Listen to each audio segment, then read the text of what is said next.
What is going on, ladies and gentlemen? Welcome back to another episode of the Tailgate Report podcast.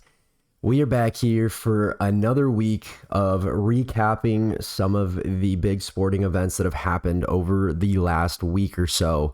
Obviously, if you guys have not really been following along, I did take off last week, had a lot of craziness going on in the day-to-day life. And to be honest, it kind of worked out in a good way for us. Main reason for that is because we didn't have an F1 race last weekend, and we are heading into an F1 race this weekend. Not only that, but we are in the beginning week of the MLB baseball season. We are in a little bit of a gap in the March Madness basketball, and we also have some really great golf news to touch on before we jump into basically the Masters week following this week's Houston Open. So with all that being said, welcome if it's your first time here. Thank you for popping in. I hope you guys enjoy the episode. And as always, thank you to anybody who takes the time to listen and hang out for a little bit. But with that being said, we are going to hop on in. So first of all, of course, we have to recap last week's Valspar tournament for the PGA Tour, where we did see Mr. Matt Fitzpatrick take home the trophy. It was a fun tournament, a very interesting tournament. There was a lot of guys that I thought were going to play a lot better that really just didn't do overly great. Towards the back end of the Sunday, we did get to see a pretty fun conclusion to the tournament with David Lipsky playing some great golf all week and giving himself the opportunity to get his first career win. Unfortunately, Matt Fitzpatrick was able to knock in a couple of big birdies down the stretch and just got it out of reach for Dave. He did have himself a putt from the fringe to go ahead and tie it up and move to a playoff. It was a lengthy one, though. I don't know the exact distance, but it had to have been 40 feet at least. And he just wasn't quite able to get it done. Nonetheless, great tournament out of David Lipsky. Had himself an awesome week, got some great points, but Matt Fitzpatrick was the one that was able to get the job done. One guy I just did want to touch on was Jordan Spieth. I thought it was a really fun week for Jordan Spieth. I thought he finally had one of his better weeks all the way through that he's had in a while. The biggest thing with him, as we all know, is he's a very volatile player. I feel like he can go off and shoot 8 under, but then shoot 4 over the next day. And I feel like consistently across the board, this was his best week of the season. And I believe it might have been one of his best finishes of the season as well. So cool to see him getting into some good form here, heading into, of course, the Masters here in another week or so. I'm going to take a drink. Excuse me there. But with that being said, guys, as I mentioned, this week we are hopping into the Houston Open. Pretty fun event in terms of it's in Texas. It's in an area where there's a lot of really big golfers. Min Woo Lee actually grabbed his first PGA Tour victory here last year. So really a fun tournament. I'm a fan of Min Woo Lee, as a lot of you guys know, so it is pretty cool to see he has the opportunity to go out and retain his championship here. And with that being said, a couple of things we did just find out today at the time of recording this, which is Tuesday, that Scottie Scheffler did withdraw from this Houston Open. We also are not seeing the likes of, Jordan Spieth, who's also a Dallas guy. So the field has honestly shrunk substantially, and I believe, if I heard it correctly, there's only 3 golfers that are ranked within the top 25 that are actually participating in this week's tournament. So it could be a really interesting one. A lot of guys that have not really been the guy so far this year have an opportunity with a little bit of a lesser field to pick up some massive points for the season. So I think it could be a pretty fun one. Obviously going to be a little bit more low key with the names, but nonetheless should be a pretty fun tournament. And with that all being said, as you got here, the odds to win with Scottie Scheffler withdrawing, Min Woo Lee jumps up to the number 1 spot there at plus 1,300, followed shortly after by Chris Gotterup at plus 18, one of the other guys that's been playing really well, and then Jake Knapp at plus 2,000, which those are the 3 that are ranked in the top 25.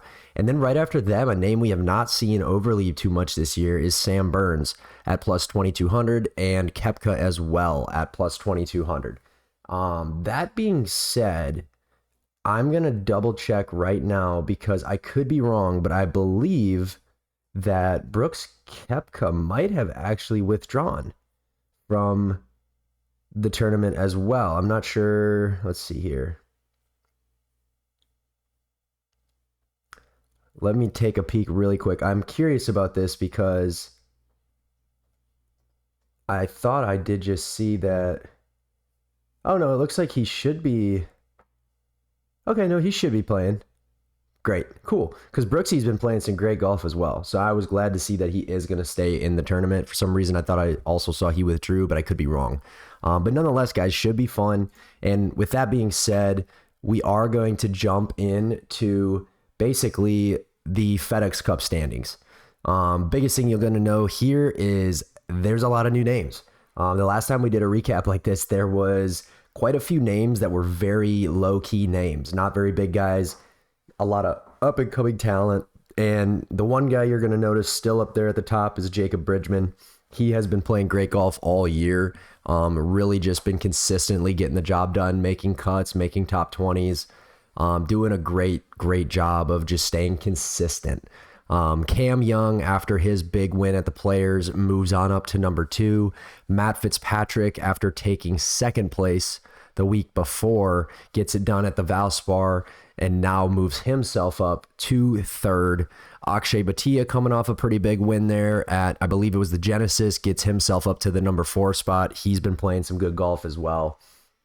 And moving into 5, after coming off of a little bit of an injury stint, Colin Morikawa takes the 5 spot yet again. Scotty Scheffler, even playing as poor as he has these last few weeks, still maintains that number 6 spot. Just showing you that, like, even when he's not playing good, that guy is so good at golf. Right after him, good old Chris Gotterup after his 2 big-time early season victories.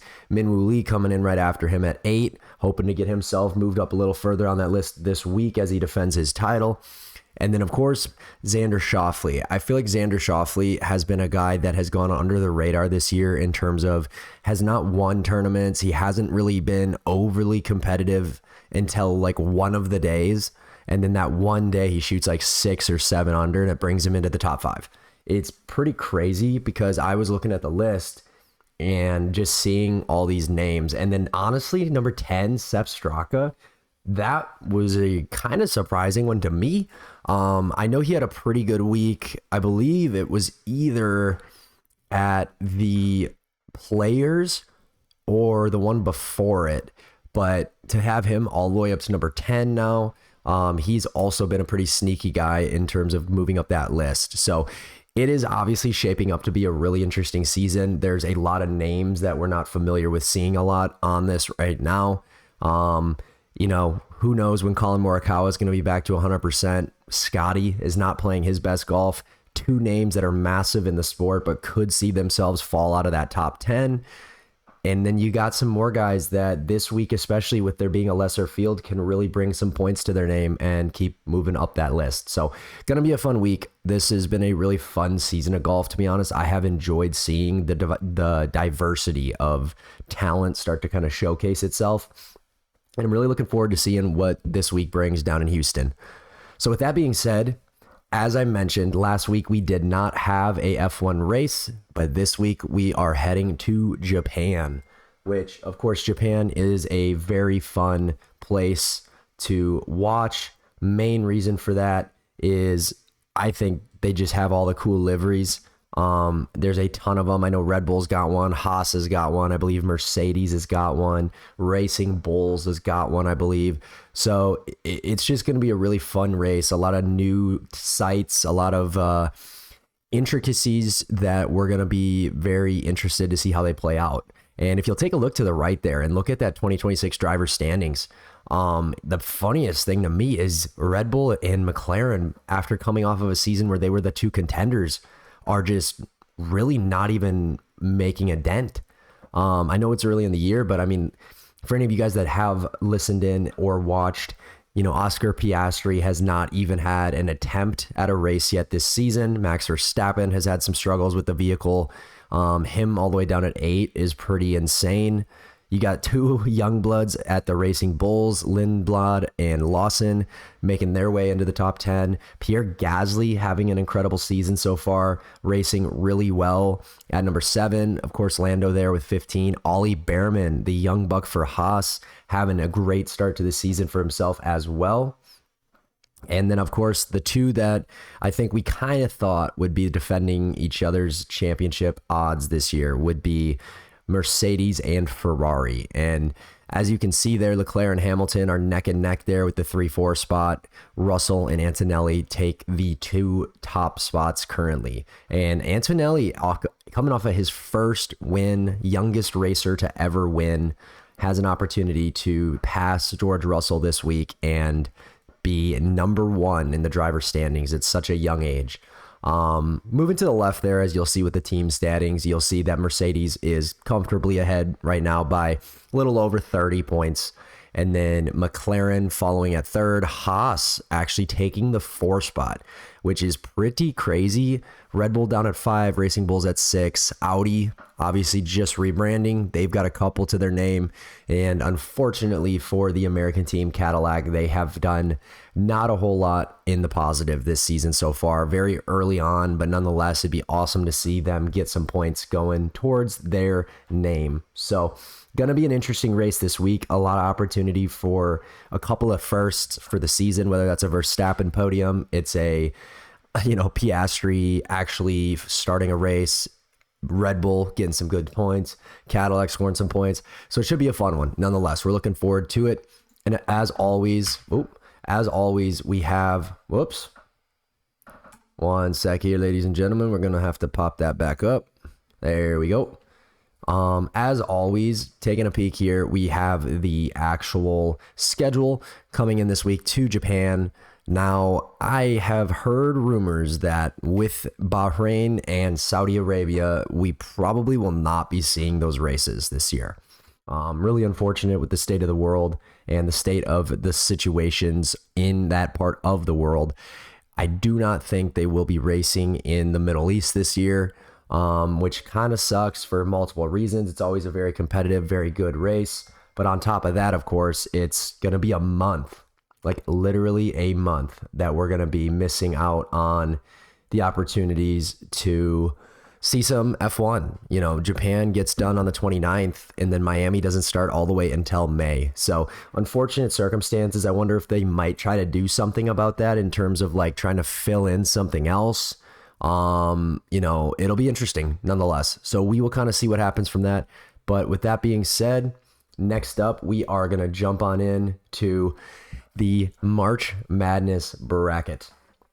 As you'll notice here with the bracket here, we are already into the Sweet 16. It has been an awesome March Madness so far. There's been a lot of drama, a lot of fun. And taking a look right away up in the East there in the top left, we will see that Duke and St. John's are squaring off, Michigan State and UConn. So with that being said, it's pretty awesome that St. John's upset a couple of guys there with Kansas. I have St. John's also upsetting Duke. I genuinely feel that is probably going to be a really tight game. I really think that. I think Michigan State could upset UConn. I have Iowa beating Nebraska this week as well after coming off of a massive upset of Florida. I think Iowa's playing really good basketball. I could honestly see Iowa making it to the Final Four. That might be a hot take, but in their side there in the South, I think that it is a genuine, potentially, opportunistic moment for them. Illinois, Houston, I think Houston takes that, but it could go either way. Moving over to the to the West, the Midwest and the West, Arizona, Arkansas, gonna be a good game. I think Arizona gets that one done. Texas coming off the big upset at Gonzaga, takes on Purdue. I honestly think there's a chance for Texas to win this one as well. They've been playing good basketball. Purdue has been a little shaky in certain scenarios. I think Texas has a chance. Michigan, Alabama, I think Michigan takes that one. And then Tennessee and Iowa State. Once again, I could see that going both ways. I know that Jefferson for Iowa State currently is still sidelined. If he is not back, Tennessee's been playing good. They just took down Virginia. They have a chance as well. As far as my pick goes, I took Michigan winning it all this year. We will see. They definitely are looking to be the most consistent favorite at the moment, with Arizona potentially, but it's going to come down to the wire. It's going to be a fun one, as March Madness always is. Lastly, but definitely not least, is the MLB season, which kicks off tomorrow, Wednesday, the 25th. And with that being said, we have the Yankees versus the Giants to start it all off this year. I am super, super pumped for the MLB season. It is one of my favorite sports. I'm a huge, huge fan of it. I love to watch the games, and getting back into it is going to be a lot of fun. Minnesota Twins are my team. I think I've made that comment a few times. They kick their season off Thursday against the Orioles, who just picked up Pete Alonso, who just picked up Taylor Ward. So going to be a really good one for the Minnesota Twins to start it all off. But of course, tomorrow is the day that is set aside for these two guys here. And these are the projected lineups. I got these from RotoWire. And we have Luis Arraez, Matt Chapman. Of course, they have Rafael Devers over there on the San Francisco Giants now. Big time pickup for them, hoping to have himself a good year. Heliot Ramos, Jung-Ho Lee, Willie Adames from the Brewers, Will Brennan, Harrison Bader, just coming off from the Twins last year, actually, Patrick Bailey, and of course their ace, Logan Webb, starting it out for the Giants. And then over towards the Yankees, we've got Trent Grisham, Aaron Judge, Cody Bellinger, Ben Rice, Giancarlo Stanton, Jose Caballero, Jazz Chisholm, Ryan McMahon, and Austin Wells. Obviously, their ace, Max Fried, taking the hill for them and really getting the season kicked off. Personally, as you can imagine, being a Twins fan, I am not a New York Yankees fan. I would love to see the Giants take the first game of the season. But as far as that goes, guys, that is pretty much everything on my side of things. Super, super excited for this week. We've got a lot of good stuff. We've got baseball kicking off tomorrow. We got golf kicking off Thursday. We got back to NCAA March Madness Thursday, as well as F1 Thursday. So gonna be a really, really good week. A lot of fun to be had, and I look forward to recapping it all with you guys next week. So once again, that is all for me here on the Tailgate Report. I appreciate everybody that has tuned in. And if you've made it this far, please feel free to leave a like, a comment, subscribe, follow the podcast. All of that is very helpful. And I appreciate everybody who has stopped by. So with all that being said, guys, I hope you have an awesome rest of the week. And I will see you guys next week. Take care.